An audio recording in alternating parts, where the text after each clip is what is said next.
नमस्कार, सात संदेश से मैं अनिल कौशिक। न्यूज़ अपडेट 7 बजे कार्यक्रम बादरा आसपास में आप सभी दोस्तों का स्वागत है। दोस्तों, कार्यक्रम की शुरुआत हमेशा की तरह मुख्य खबर से करेंगे और आज भी हम बात करने वाले हैं बादरा आसपास खबरों की और देश दुनिया की भी प्रमुख खबरों की अपडेट आपको बताएंगे। मंडियों के भाव, मौसम के मिजाज की जानकारी भी देंगे। आज विशेष तौर से हम बात करने वाले हैं, विश्लेषण करने वाले हैं, समीक्षा करने वाले हैं बादरा के राजनीतिक परिदृश्य पर। दोस्तों, 3 प्रमुख जो राजनीतिक परिवार हैं उनकी बात भी करेंगे और बात डॉक्टर सुरेश चौधरी के परिवार की भी करेंगे दोस्तों, क्योंकि उनके भाई पूर्व जिला कलेक्टर एसपी सिंह बादरा विधानसभा से 2023 को चुनावी अभियान चलाए हुए हैं। तो दोस्तों, विस्तार से हम बात करेंगे। पहले हम देखते हैं आसपास की प्रमुख खबरों की ओर। तो दोस्तों, आज अन्नकूट प्रसाद महोत्सव मनाया गया बादरा में। लुहारीवाला अतिथि सदन में, इसको दीपावली स्नेह मिलन का नाम भी हम दे सकते हैं। तो लुहारीवाला अतिथि सदन में दोस्तों अग्रवाल सभा समिति की तरफ से, एक अग्रवाल परिवारों की तरफ से, बनिया समाज, व्यापारी समाज की तरफ से ये कार्यक्रम आयोजित किया गया और इसमें बादरा क्षेत्र की सभी प्रमुख राजनीतिक हस्तियों ने भाग लिया दोस्तों। इसमें वो अमित चचान चाहे नोहर का विधायक हो और बादरा के पूर्व विधायक जयदीप टूडी हो या फिर वर्तमान विधायक बलवान पूनिया हो, एसपी सिंह बढ़िया हो पूर्व जिला कलेक्टर, या फिर पूर्व भाजपा विधायक संजीव बेनीवाल के पुत्र करण बेनीवाल हो, सभी इसमें शामिल रहे। शेर सिंह गोस्वामी भी इस कार्यक्रम में शामिल रहे। और इसके अलावा दोस्तों, प्रमुख अग्रवाल समाज की शख्सियतों में बात करें तो बामासा सुशील गुप्ता, मांगीलाल गोयल और इसके अलावा दोस्तों श्यामानंद जी महाराज भी इस कार्यक्रम में अतिथि बनकर पहुंचे। गोविंद सराफ जो कि पूर्व अध्यक्ष रहे विवेकानंद स्वास्थ्य सेवा समिति के, वर्तमान अध्यक्ष विवेकानंद स्वास्थ्य सेवा समिति के विकास सराफ हो, अनिल चचान हो, चंपालाल गोयल प्रमुख पूर्व संयुक्त व्यापार मंडल के अध्यक्ष हो, कुलदीप सराफ हो, कन्हैयालाल मित्तल हो सभा समिति के सचिव है, दयानंद खोखेवाला हो गौशाला के अध्यक्ष है। इसके अलावा दोस्तों इसमें अनेकों कार्यक्रम भी आयोजित किए गए। भगवान श्री गोवर्धन भगवान की पूजा भी की गई और अन्नकूट प्रसाद महोत्सव मनाया गया और भगवान श्री कृष्ण और माँ राधे की पूजा भी की गई। अनेकों कार्यक्रम किए गए और स्नेह भोज का आयोजन भी दोस्तों इसमें किया गया। तो ये आज का प्रमुख कार्यक्रम रहा बादरा क्षेत्र का। इसके अलावा दोस्तों बात करें तो बादरा में सबसे बड़ा राजनीतिक हलचल अभी भी डुंगराना गांव में धरना प्रदर्शन लगातार आमरण अनशन के रूप में 7वें दिन भी बजरंग सारण के नेतृत्व में जारी रहा दोस्तों। इसके अलावा अगर बात करें अब तक का धरना प्रदर्शन 37 दिन हो चुके हैं दोस्तों। कोई प्रशासन का नुमाइंदा नहीं पहुंचा, कोई जनप्रतिनिधि ने इसकी सुध ली है। बराबर ये धरना प्रदर्शन फसल बीमा क्लेम को लेकर बादरा क्षेत्र में चल रहा है और किसानों का यहाँ जबरदस्त समर्थन अनेक संगठनों का अभी भी जारी है दोस्तों।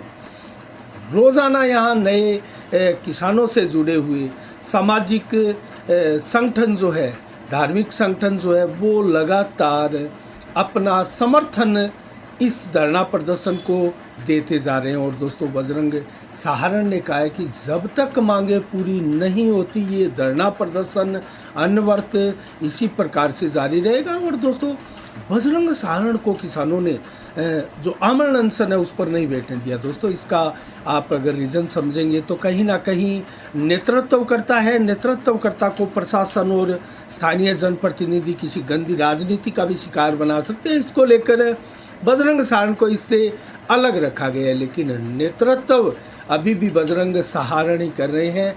तो देखते हैं दोस्तों इस धरना प्रदर्शन का आगे जाकर रुख क्या रहेगा। दोस्तों आज हम इसी से शुरुआत करते हैं, राजनीतिक समीक्षा हम कर रहे हैं क्योंकि बजरंग सहारण भी दोस्तों एक नेता, इस जो 2023 का चुनाव है इसकी एक बहुत बड़ी उपलब्धि बनकर उभरने वाले हैं दोस्तों युवा नेता के रूप में। और किसान नेता की बनती उनकी छवि 2023 में क्या रंग लाने वाली है हम बात भी करेंगे। और दोस्तों अब शुरुआत करते हैं दोस्तों। एक खबर मैं आपको प्रदेश की मैं बताऊं अशोक गहलोत का एक बयान आज आया है, क्योंकि दोस्तों आज सोनिया गांधी ने मल्लिकार्जुन खड़गे को, जो कि अध्यक्ष बन चुके हैं, कांग्रेस के राष्ट्रीय अध्यक्ष के रूप में चुनाव होकर निर्वाचित हो चुके हैं, शशि थरूर को मात दी है बहुत बड़े मार्जिन से। तो दोस्तों आज विधिवत रूप से सोनिया गांधी ने कार्यक्रम के तहत पदभार संभला दिया खड़गे को। और जो गहलोत का बयान है दोस्तों, वो ये आया कि हमने बहुत प्रयास किए राहुल गांधी को अध्यक्ष बनने के लिए, मनाने के लिए, और प्रधानमंत्री नरेंद्र मोदी को अगर कोई मुकाबला कर सकता है, उनको कोई चुनौती दे सकता है, तो वो सिर्फ और सिर्फ राहुल गांधी है। तो इसके पीछे का हास्य क्या है दोस्तों अशोक गहलोत का? क्या खड़गे की अधीनता स्वीकार नहीं कर पा रहे हैं अशोक गहलोत? क्या इस प्रकार की बयानबाजी से अशोक गहलोत और खड़गे में दूरियां नहीं बढ़ेगी? आखिर खड़गे के प्रस्तावक थे अशोक गहलोत, फिर इस प्रकार का बयान क्यों? क्या कांग्रेस में भीतर फूट की पटकथा दोबारा लिखी जा रही है दोस्तों? क्योंकि नया अध्यक्ष बन चुका है और कांग्रेस एक नया प्रयास करके पुनः संजीवनी प्राप्त करते हुए अपनी खोई हुई ज़मीन को तलाश करने के लिए दोस्तों एक बार पुनः कमर कस चुकी है। क्या इस प्रयास में अभी से दोस्तों कुछ त्रुटियां रह गई है, या कुछ फूट की पटकथा लिखी जा रही है कुछ नेताओं द्वारा? इसको हम ऐसे भी समझ सकते हैं, जब राजस्थान में संकट हुआ था सचिन पायलट और अशोक गहलोत के बीच में, पीछे जब दोस्तों 90 से कहीं अधिक बता रहे हैं विधायकों ने इस्तीफे भी सौंपे थे उस समय, अभी पीछे ही जब अध्यक्ष का चुनाव हुआ था उससे पहले अशोक गहलोत का नाम चल रहा था राष्ट्रीय अध्यक्ष के रूप में। उस समय जब खड़गे और माकन आए थे यहाँ पर्यवेक्षक बनकर, और उन्होंने एक रिपोर्ट तैयार की थी राजस्थान के पूरे घटनाक्रम पर, और वो रिपोर्ट सोनिया गांधी को पेश की थी जो कि अशोक गहलोत के खिलाफ थी। उसके बाद में अचानक खड़गे का नाम कांग्रेस आला कमान प्रस्तावित करता है, अशोक गहलोत का नाम पीछे करता है, और इस सारे घटनाक्रम पर अशोक गहलोत उस समय तो बैलेंस बयान देते हैं, लेकिन अब जब चुनाव भी हो चुके और खड़गे अध्यक्ष भी बन चुके हैं तो पचा नहीं पा रहे हैं संभवतः। ये एक आगे देखने वाली बात है। और मायने इसके निकाले तो क्या राजस्थान में अब खड़गे जो कि कांग्रेस के प्रमुख बन चुके हैं, वो यहाँ कौन पावर में रहेगा, किसके नेतृत्व में आगामी चुनाव लड़ेगी कांग्रेस पार्टी, क्या इसके ऊपर बहुत बड़ा फैसला होने वाला है? क्या अशोक गहलोत के खिलाफ ये चीज़ें जाने वाली हैं दोस्तों? देखने वाली बात है, नज़रें हमारी बनी रहेगी, इसके ऊपर भी बराबर हम समीक्षा करते रहेंगे। इसके अलावा दोस्तों हम बात करें आज राजनीति की, तो राजनीतिक विषय पर शुरुआत करते हैं दोस्तों। भादरा में राजनीति के 3 प्रमुख परिवार हुए हैं। मैं तीनों परिवारों के बारे में आपको विस्तार से अगर बताऊं तो वो सबसे पहले 4 बार विधायक बन चुके हैं और 3 बार इस परिवार से प्रधान रह चुके हैं। डूडी परिवार दोस्तों सबसे बड़ा परिवार है भादरा का। 1977 में स्वर्गीय लालचंद डूडी ने जेएनपी से चुनाव लड़ा, 22,705 वोट लेकर भादरा के विधायक बने थे दोस्तों। उस समय रनर रहे थे दयाराम बेनीवाल, और दयाराम बेनीवाल दोस्तों संजीव बेनीवाल के पिता है, जिन्होंने 1965 में चुनाव लड़ा था, जीता था दयाराम बेनीवाल ने। और इसके अलावा 18/6/1972 से 17/5/77 तक 5 वर्ष तक विधायक रहे थे। वो रनर रहे थे, 16,969 वोट 1977 में दयाराम बेनीवाल ने लिए थे दोस्तों। तो इसके बाद में लालचंद डूडी 1985 में चुनाव लड़े, एलकेडी पार्टी से 38,870 वोट लिए विधायक बने। और इसके बाद 1990 में लालचंद डूडी ने एक बार फिर से लगातार दूसरा चुनाव जीता जनता दल से, 47,217 वोट लिए थे। और यहाँ रनर रहे थे ज्ञान सिंह चौधरी कांग्रेस की टिकट से। और उससे पहले चुनाव में 1985 में विमला डूडी को टिकट मिली थी, कांग्रेस की ज्ञान सिंह की टिकट काट दी गई थी। और विमला चौधरी ने धर्मपत्नी ज्ञान सिंह चौधरी दोस्तों 29,643 वोट लिए थे उस समय। तो ये लगभग 3 बार विधायक बने थे। उसके बाद में स्वर्गीय लालचंद डूडी के पुत्र 2008 में जयदीप डूडी विधायक बने। तो 4 बार विधायक रहे, 3 बार प्रधान इस इस परिवार से यशवंत डूडी 9/7/88 से 10/7/91 तक प्रथम बार प्रधान बने थे, 3 वर्ष तक रहे। लालचंद डूडी 11/2/2000 से 20/10/2003 तक 3 वर्ष 8 माह प्रधान रहे और यही उनके निधन हुआ था दोस्तों। तो उसके बाद में जयदीप डूडी उनके निधन के पश्चात काफ़ी लंबे समय तक सीट खाली भी रही। 18/2/2004 से 10/2/2005 तक 1 वर्ष करीब प्रधान रहे थे। तो दोस्तों ये परिवार सबसे बड़ा परिवार माना जाता है। इसके बाद में बेनीवाल परिवार की बात करें, संजीव बेनीवाल, दयाराम बेनीवाल का परिवार, तो यहाँ भी 4 बार विधायक रह चुके हैं दोस्तों इस परिवार से भी, लेकिन 2 बार प्रधान रहे हैं। तो इस मामले में हम नंबर देते हैं यहाँ नंबर 2, क्योंकि 4 बार विधायक और 2 बार प्रधान का सौभाग्य मिला है बेनीवाल परिवार को। दोस्तों 1962 में चौधरी हरदत्त सिंह बेनीवाल चुनाव लड़े थे, विधायक बने थे 24,823 वोट लेकर। इसके बाद में 1965 को दयाराम बेनीवाल विधायक बने थे। 1998 को संजीव बेनीवाल विधायक बने थे, 41,624 वोट लेकर कांग्रेस की टिकट उन्हें मिली थी। इसके बाद में 2013 को फिर एक बार संजीव बेनीवाल भाजपा की टिकट लेकर विधायक बने, 65,040 वोट लिए थे। तो 4 बार विधायक यहाँ रहे हैं बेनीवाल परिवार से। इसके अलावा दोस्तों प्रधान मैं आपको बताऊं तो दयाराम बेनीवाल प्रधान रहे हैं, जो मैंने पहले डेट आपको बताई थी, क्योंकि विधायक तो रहे थे 1965 में दयाराम बेनीवाल, लेकिन प्रधान बने थे 18/6/1972 से 17/5/1977 तक। ये जो पहले मैंने कार्यकाल बताया था, ये प्रधान का कार्यकाल था जो 5 साल तक रहे थे। दयाराम बेनीवाल संजीव बेनीवाल के पिता। इसके अलावा दूसरी बार संतोष बेनीवाल संजीव बेनीवाल की धर्मपत्नी 7/2/2015 से 7/2/2020 तक पूरे 5 वर्ष तक प्रधान रही, अर्थात 10 वर्ष तक का प्रधान का कार्यकाल रहा। इतना 10 वर्ष का कार्यकाल दोस्तों डूडी परिवार का भी प्रधान का नहीं रहा, क्योंकि प्रथम कार्यकाल यशवंत डूडी का 3 वर्ष, इसके बाद में लालचंद डूडी का 3 वर्ष 8 माह और फिर जयदीप डूडी का 1 वर्ष का कार्यकाल रहा। तो कुल मिला के 7 वर्ष से कुछ अधिक कार्यकाल इनका रहा है। इसके अलावा तीसरा परिवार दोस्तों कस्बा परिवार, ज्ञान सिंह चौधरी का परिवार हम माने तो ज्ञान सिंह चौधरी परिवार में 3 बार विधायक और 3 बार प्रधान इस परिवार से रहे हैं।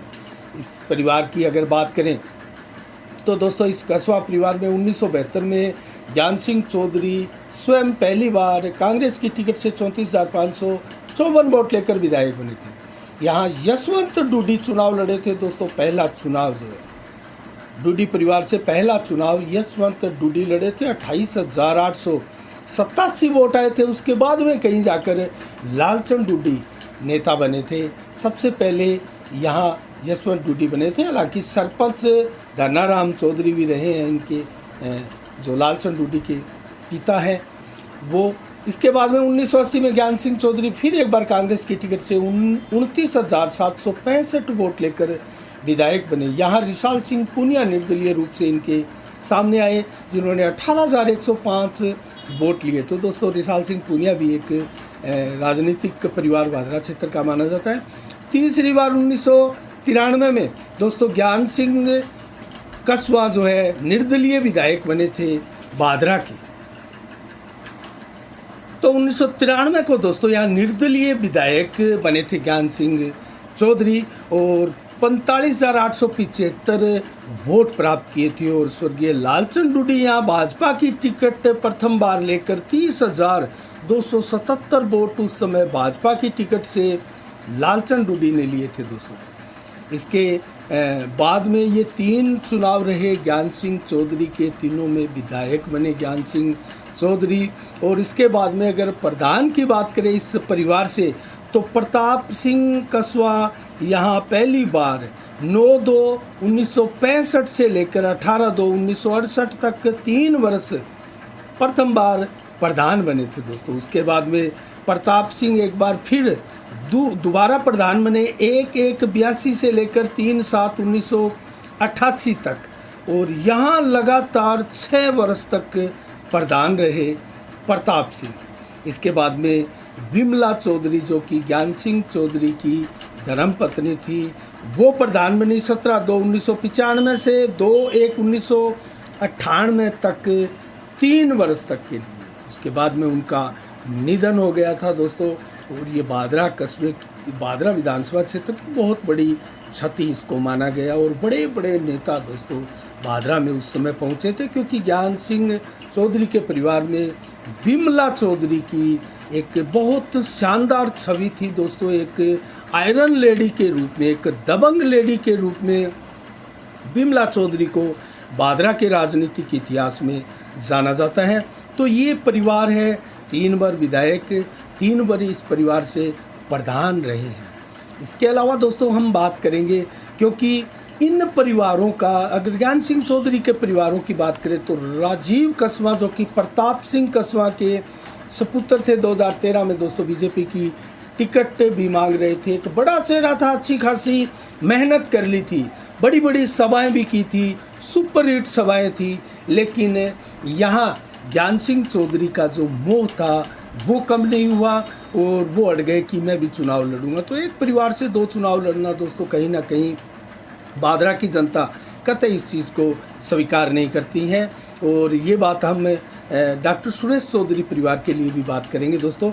तो यहाँ फिर राजीव कस्वां जो है दोस्तों, उदय होने से पहले अस्त होने वाले वो एक ऐसे नेता इस परिवार की तरफ से रहे, जिसका खामियाजा कहीं ना कहीं ज्ञान सिंह चौधरी की वजह से इस परिवार को भुगतना पड़ रहा है। और आज ज्ञान सिंह चौधरी का ये कस्वां परिवार दोस्तों अपनी छवि को धीरे धीरे धूमिल करता जा रहा है। इनकी छवि को कोई कम नहीं कर सकता, इनके पारिवारिक महत्व को कोई कम नहीं कर सकता दोस्तों। जो नहर आप देख सकते हैं बादरा क्षेत्र में हरियाली का दोस्तों, कहीं ना कहीं कृषि राज्य मंत्री जब बने थे अंतिम बार निर्दलीय विधायक बनकर ज्ञान सिंह चौधरी, तो उनकी ये देन थी। और लालचंद डूडी के सर्वाधिक प्रारंभिक प्रयास इस नहर को लाने में रहे हैं। तो ये दोनों नेताओं के परिवारों को वैसे तो कोई नहीं भूल सकता, लेकिन नया नेता कोई उदय इस परिवार से नहीं हो रहा है दोस्तों। तो कहीं ना कहीं कस्बा परिवार को यहाँ ब्रेक लगते हैं, क्योंकि शिखर पर ही किसी नेता को प्रोजेक्ट करना होता है युवा के रूप में। जब आप राजा होते हैं तो आपको युवराज की पदवी देकर अपने उत्तराधिकारी और अपने परिवार से एक ऐसे शख्स को, ऐसे चेहरे को जनता के सामने करना होता है जो जनता के दिलो दिमाग में उनके भावी दोस्तों जो बागडोर संभालने वाले के रूप में अंकित होता है दोस्तों। यहाँ कस्बा परिवार बहुत बड़ी चूक कर गया। अब लालचंद डूडी की बात करें तो वर्तमान में जयदीप डूडी दोस्तों कहीं ना कहीं चुनाव नहीं लड़कर बलवान पूनिया का 2008 में जो सपोर्ट किया था, कहीं ना कहीं वो जयदीप डूडी के लिए बहुत भारी भूल साबित हुआ। और वो अपनी खोई हुई ज़मीन को तलाशने के लिए अभी भी प्रयासरत है, लेकिन जनता उनको अभी भी गंभीरता से नहीं ले पा रही है दोस्तों। उनको अब सहारा चाहिए एक बहुत बड़ी पार्टी की टिकट का, चाहे वो कांग्रेस की टिकट हो या भाजपा की टिकट हो दोस्तों। कांग्रेस की टिकट से उनको 11,000 अंतिम बार वोट मिले थे। उसके बाद में कहीं ना कहीं भाजपा, उनका जो माइंड सेट है दोस्तों, कहीं ना कहीं वो भाजपा के सिस्टम का, विचारधारा का ज़्यादा प्रतीत होता है। तो कहीं ना कहीं जयदीप डूडी भाजपा की टिकट से ही अपना वजूद बचा सकते हैं, लेकिन भाजपा की टिकट वर्तमान में संजीव बेनीवाल 15 वर्ष होने को आए दोस्तों, कुंडली मारकर बैठे हैं और इस प्रकार से सेट हो चुके हैं कि 2013 में विधायक भी रह चुके हैं और सबसे बड़ा भाजपा का चेहरा संजीव बेनीवाल वर्तमान में माने जाते हैं। तो यहाँ उनकी पगी नहीं लगने वाली है, मारवाड़ी में कहते हैं ना दोस्तों। कहीं ना कहीं ये जो भूल है वो बहुत बड़ी साबित होने जाती है आगे, जब राजनीतिक धीरे धीरे आगे बढ़ती है। लेकिन इस परिवार से कोई नए चेहरे की बात करें अब, जिसके ऊपर, क्योंकि परिवर्तन जनता के दिमाग में एक बहुत बड़ा फैक्टर के रूप में काम करता है बादरा विधानसभा क्षेत्र में। तो कार्तिक डूडी इस परिवार से ज़रूर एक उम्मीद जताते हुए जो नेता उभर कर आ रहे हैं वो यशवंत डूडी के पुत्र हैं और पीटर डूडी के पुत्र हैं दोस्तों। तो कहीं ना कहीं कार्तिक डूडी से इस परिवार को आगे आने वाले समय में उम्मीद है। तो क्या वर्तमान में जयदीप डूडी का क्या रहेगा स्टैंड? दोस्तों वर्तमान में अभी भी जयदीप डूडी ही सबसे बड़ा चेहरा है। तो देखते हैं ये चुनाव जयदीप डूडी किस प्रकार प्रभावित कर पाते हैं। अब बात करेंगे दोस्तों संजीव बेनीवाल की। तो संजीव बेनीवाल अपने पुत्र को, हालांकि इस वक्त संजीव बेनीवाल का कैरियर राजनीतिक ग्राफ जो है वो चरम पर चल रहा है दोस्तों।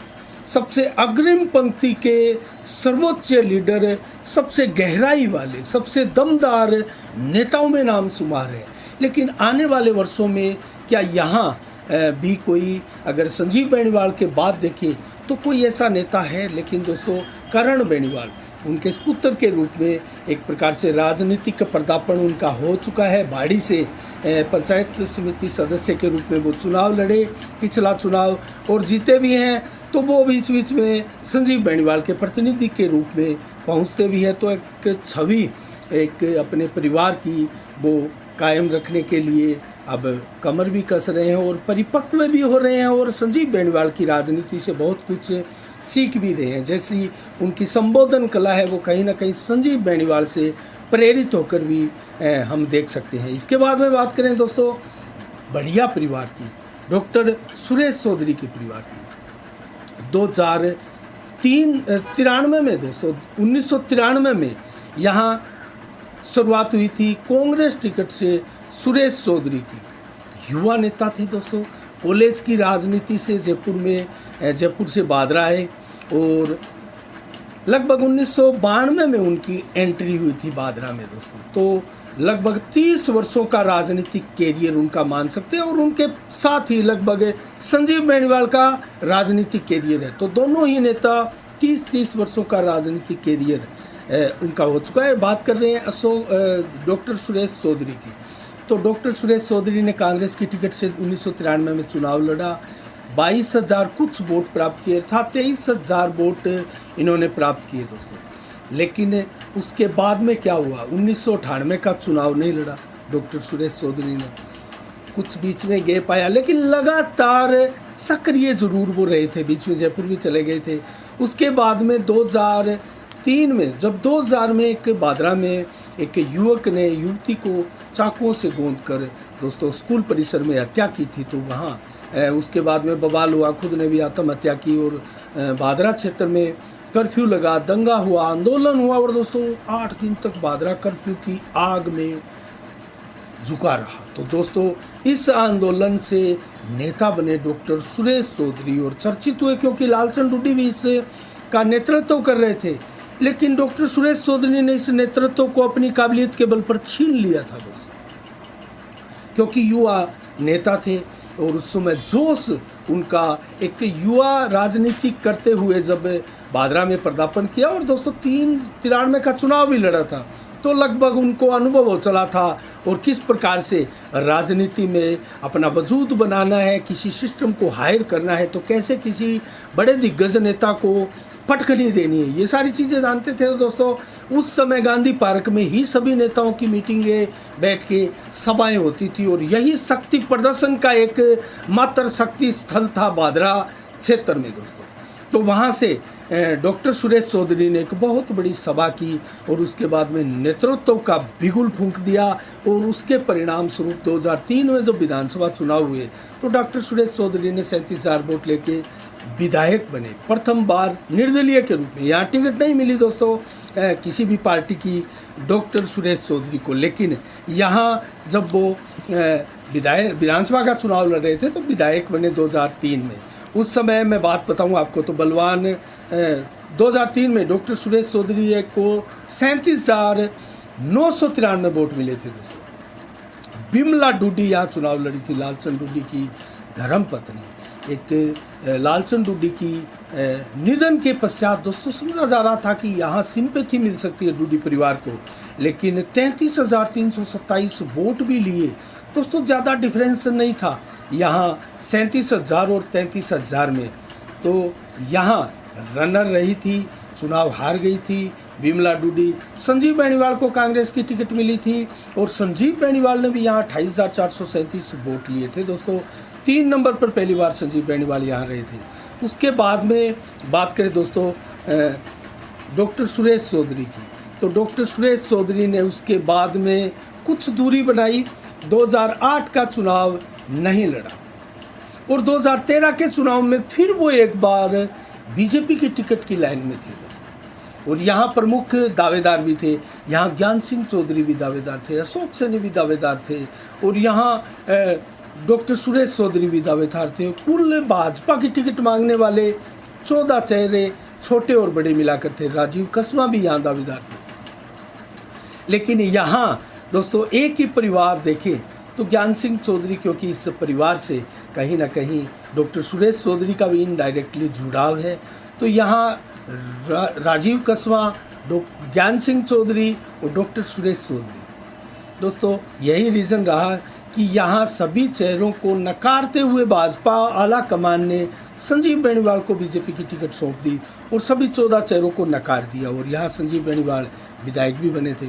उसके बाद में दोस्तों एक बार फिर डाउनफॉल रहा और सुरेश चौधरी ने, क्योंकि वो भाजपा की टिकट मांग रहे थे, तो साइलेंट रहे, चुनाव नहीं लड़े और ये नेताओं की भूल होती है दोस्तों। इसके बारे में हम आगे भी बात करेंगे।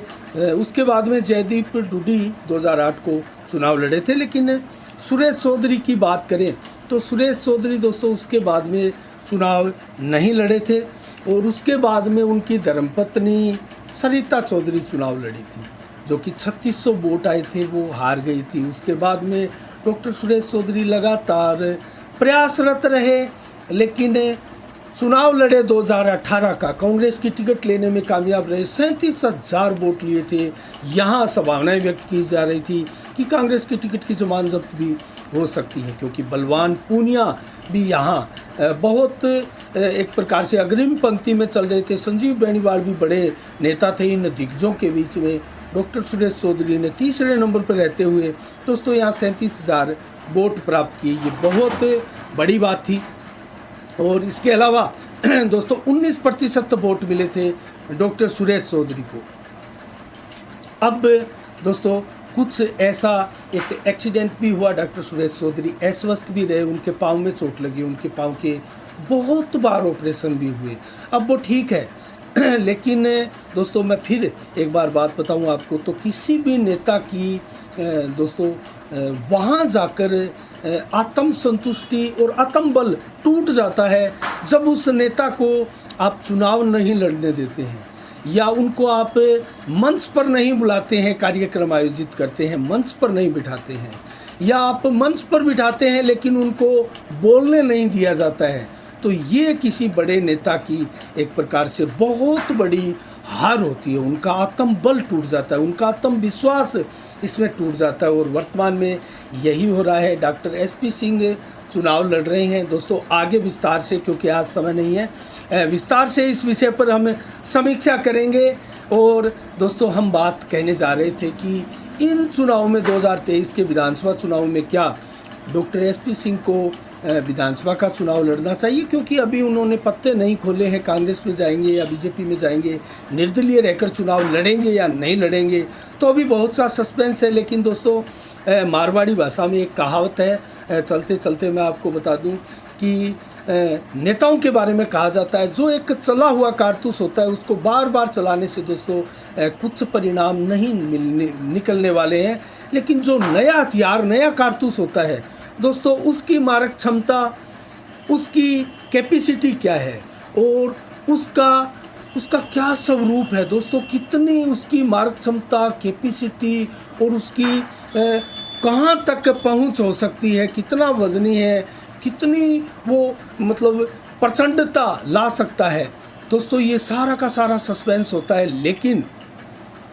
यहाँ डॉक्टर एसपी सिंह को विधानसभा चुनाव लड़ना चाहिए या लोकसभा का चुनाव लड़ना चाहिए, क्या डॉक्टर सुरेश चौधरी को विधानसभा चुनाव इस बार नहीं लड़ना चाहिए, इन सारे विषयों पर हम आगे जो एपिसोड होगा दोस्तों उसमें समीक्षा करेंगे। आज के लिए दोस्तों इतना ही।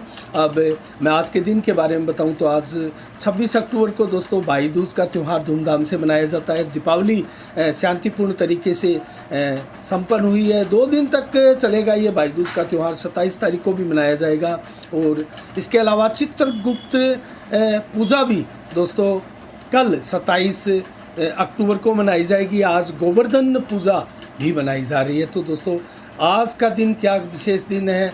जम्मू कश्मीर के राजा हरी सिंह ने दोस्तों 1947 को जब भारत पाकिस्तान का बंटवारा हो गया था और पाकिस्तान की सेना द्वारा बार बार जम्मू कश्मीर पर अटैक करने और वहाँ अपनी सेनाएं जो है हमले के लिए भेज रही थी, तो परेशान होकर भारत से निवेदन किया था आज ही के दिन भारत में विलय के लिए, और उसके बाद में विलय भी हुआ। भारत ने सेना भी भेजी और पाकिस्तान के साथ भारतीय सेना ने लड़ते हुए उनकी सेना को पीछे धकेला, और आज के दिन उच्चतम न्यायालय ने आजीवन कारावास की अवधि दोस्तों 14 वर्ष तक तय की थी। इसके अलावा दोस्तों हम बात करें मौसम के मिजाज की, तो 26 अक्टूबर को आज 32 से 33 डिग्री टेम्परेचर दिन में रहा। 7 से 11 किलोमीटर की रफ्तार से हवाएं चली और दिन भर मौसम साफ रहा। रात्रि को भी मौसम साफ रहेगा। इसी प्रकार से आज मौसम रहने वाला है।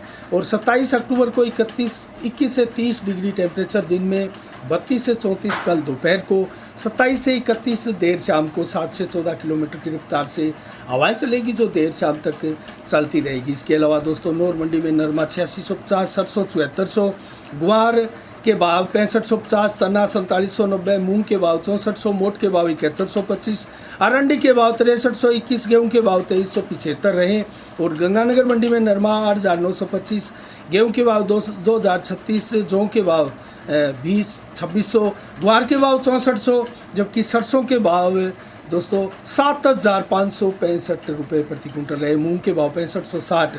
तो सरसों के भाव रायसी नगर मंडी में 7725, मूंग के भाव 6910, नरमा के भाव 8790 और ग्वार बिका है 6901 रुपया प्रति क्विंटल। तो ग्वार के भाव में तेज़ी है, सरसों के भाव में तेज़ी है। अभी दीपावली की छुट्टियों के बाद में जब पुरजोर तरीके से मंडियों में भाव होगा तो हमारी आगे भी नज़र बनी रहेगी। आज के लिए इतना ही। कल ठीक शाम 7 बजे फिर आपसे रूबरू होंगे नई खबरों के साथ, नई समीक्षा के साथ। तब तक के लिए आप अपना बहुत बहुत ख्याल रखिएगा। मुझे दीजिएगा इजाज़त। साफ संदेश से मैं अनिल कौशिक, नमस्कार। जय भारत, जय जय राजस्थान।